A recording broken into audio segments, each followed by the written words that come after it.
J'aime le riz et le poulet et je connaissais pas le pilao, donc je me suis dit pourquoi pas. Nous nous retrouvons à Paris pour la deuxième édition du Village international gastronomique.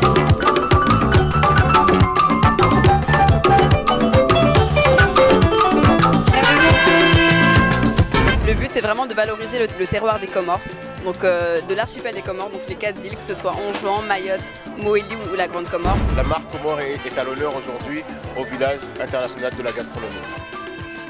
Très encourageant, c'est vrai, c'est la première fois que les Comores participent. De faire découvrir aux Africains, de manière générale, qu'on mange les mêmes produits et on les mange différemment. Comores TV International, bonjour. Nous nous retrouvons à Paris, près du pont Alexandre III, pour la deuxième édition du Village international gastronomique. Beaucoup de pays sont représentés et nous sommes devant le stand des îles de la Lune.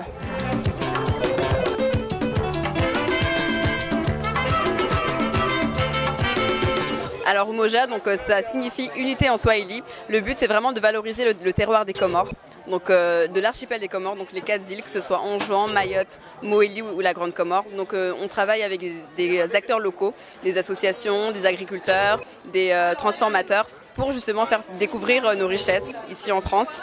Et donc la jeunesse comorienne se lève et puis pour mettre en valeur notre terroir, qui est un terroir très riche et influencé par différentes cultures. Donc voilà, donc je suis associée avec Mariama. Mariama qui est donc Mariama est mahoraise, grande comorienne, et moi je suis anjouanaise. Donc en fait, pratiquement à nous deux, on est l'union des Comores. Donc on est l'archipel des Comores. Donc à nous deux, voilà, on veut faire changer les choses et faire avancer les choses. Et en même temps, c'est un projet qui soutient l'économie locale, parce que en mettant en valeur les produits, on aide les acteurs locaux à se développer et à se faire connaître. Yes, I tasted it. It's vegetarian too. Yeah, chickpeas. Yeah. I'm being honest. Je trouve qu'on a très bien fait de venir ici, sachant que l'idée, avec Masiwani et Umoja, nous bâchetons tous les jours que c'est l'unité que nous voulons. Okay? Seul, ça sert à rien en fait. On peut monter très vite, très seul et tomber parce qu'il n'y a personne qui peut nous rattraper. Alors que si on arrive en groupe, si on arrive ensemble, si on travaille en unité, c'est comme ça qu'on va faire progresser. Donc il y a un travail quand même de partenariat avec les différentes enseignes, pas de concurrence très fort. Il y a de la place pour tout le monde, il n'y a pas de concurrence. Je travaille avec Amada de manière personnelle depuis très longtemps. Je vais monter cette boîte-là, je vais retravailler avec lui. Je vais retravailler encore demain avec lui. Je lui envoie des clients, il me renvoie des clients. Umoja, on fait pareil. Parce qu'en fait, ce qu'il faut qu'on comprenne, que ce n'est pas parce qu'on gagne 10 € de plus qu'on va devenir le roi de la terre. Donc Amada, vous êtes chef cuisinier. Est-ce que vous pouvez nous parler de votre cursus professionnel ? Pour ma part, ça a été un cursus classique. Donc j'ai commencé par un CAP à Marseille et j'ai poursuivi par un BEP sur Paris, dont l'établissement m'a proposé mon premier poste de chef. Et depuis, j'ai continué mon petit parcours d'établissement en établissement jusqu'à la création de l'entreprise. C'est une entreprise que vous dirigez tout seul ? Non, pas du tout. Alors, c'est une entreprise familiale. Parce que c'est vrai qu'on se faisait la réflexion de savoir comment se lancer dans l'entrepreneuriat. Et on va dire la manière la plus simple, sachant que ma mère était déjà du métier, c'était de commencer en famille et de voir comment éventuellement on pourrait faire évoluer par la suite. Donc sachant que Masiwani Traiteur est décliné en plusieurs pôles. Donc on a la partie service traiteur où vraiment on fait tout ce qui est mariage, dîner de gala ou cocktail.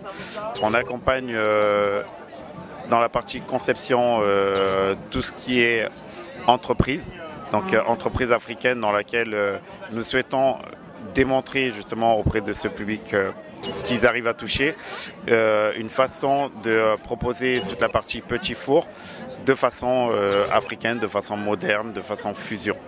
Le troisième point est la partie consultant sur laquelle nous souhaitons apporter une meilleure expertise, une formation pour les jeunes qui souhaitent prendre le chemin, on va dire, du métier de la restauration, donc de manière générale, que ce soit service ou cuisine. Donc vous formez ces jeunes-là ? Tout à fait. Parce qu'en fait, informellement, j'ai toujours fait de la formation dans mes différents établissements. Quand est-ce que vous avez ouvert votre entreprise? Alors ça fait seulement quelques mois, donc c'est depuis fin mars, mais on est sur le projet depuis 1 an déjà. Donc pour les études de marché, pour mettre en place le projet, ça fait déjà 1 an et demi parce que c'était l'été dernier.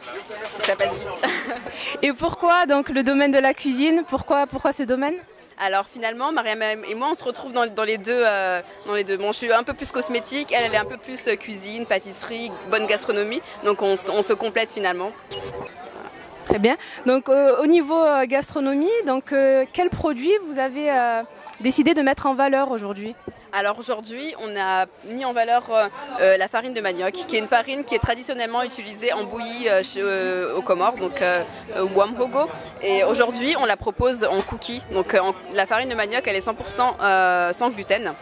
Et du coup, elle est beaucoup appréciée parce qu'elle est plus fine, elle est plus légère à digérer que la farine de blé. Et ça plaît beaucoup parce qu'il y a beaucoup de personnes qui sont allergiques au gluten et qui apprécient cette farine-là. Et on la propose également en préparation comme ceci, un peu de préparation pour cookies à faire à la maison ou à offrir. C'est sympa, c'est mignon et on peut aussi le faire avec les enfants. Donc on a tous les ingrédients secs pour faire les cookies. Il ne manque que l'œuf et le beurre pour avoir la préparation à faire à la maison. Donc il s'agit de farine de manioc et au-dessus? Alors farine de manioc, en dessous vous avez le sucre roux, vous avez la levure, vous avez la poudre d'amande et les pépites de chocolat. Donc il y a différents parfums. Vous avez pépites de chocolat, caramel, M&M's et Smarties. Je suis là aujourd'hui pour représenter l'école Codecom au village gastronomique international qui se déroule à Paris, dans les quais de Seine. Et je suis en partenariat avec l'Umoja. Comme vous avez vu, constater les produits qui sont là, c'est à base de nos préparations. On est implanté aux Comores, comme vous voyez le panneau. C'est une école de jeunes déscolarisés et qu'on valorise le produit locaux. Donc vous vous trouvez exceptionnellement en France aujourd'hui, mais en général, vous œuvrez plutôt au pays? Oui, je me trouve exceptionnellement aujourd'hui parce que bon, j'ai été invitée pour ce week-end de gastronomie et j'ai eu l'occasion d'être là et puis présenter l'école et en même temps accompagner les jeunes qui sont là, qui sont très courageux d'entreprendre. Je travaille avec d'autres amis dans une structure qui s'appelle REVA, où nous faisons en sorte que les compétences comoriennes soient mises au goût du jour et que nous fassions en sorte que tout soit au plus proche de tout le monde. Vous avez envie d'un avocat, d'un comptable, d'un médecin, d'un chirurgien, d'un plombier, d'un cuisinier, et ben on a ça à portée de main. Parce que nous avons compris, notre génération à nous a compris que seul on n'est rien et qu'ensemble on peut faire beaucoup plus de choses. Donc comme conclusion, c'est l'union fait la force. Oui, voilà, vous l'avez dit vous-même, l'union fait la force. Mais l'union, nous, on la matérialise. Parce qu'on peut le dire et ne pas la vivre. Nous, on la matérialise. Il y a 3 entreprises aujourd'hui, on a même regardé. Il y a une maman, elle n'était pas prévue. Il y a une maman qui est comorienne, qui travaille avec l'école Codecom. Okay, on a accepté qu'elle vienne. Pourquoi? Parce qu'aussi, elle fait travailler des gens aux Comores, des produits comoriens. Ça nous a même fait découvrir des produits que moi je ne connaissais pas. Là, il y a des bonbons de manioc. Bonjour Nicolas. Bonjour. Vous êtes arrêté devant le stand comorien. Est-ce que vous connaissez la cuisine comorienne? Non, pas du tout. C'est une première pour moi, donc j'ai décidé de goûter. Donc pourquoi avez-vous choisi ce mets? Pour quelle raison en fait? Parce que j'aime le riz et le poulet et je connaissais pas le pilao, donc je me suis dit pourquoi pas, on va essayer. Que pensez-vous de cet événement en général? C'est une bonne chose, hein. Franchement, c'est la possibilité de goûter à toutes sortes de variétés de mets, etc. C'est pas mal. Hein. Est-ce que c'est la première fois que vous venez ici? C'est la première fois, oui. D'accord, très bien. Bonne dégustation. Merci beaucoup. Au revoir.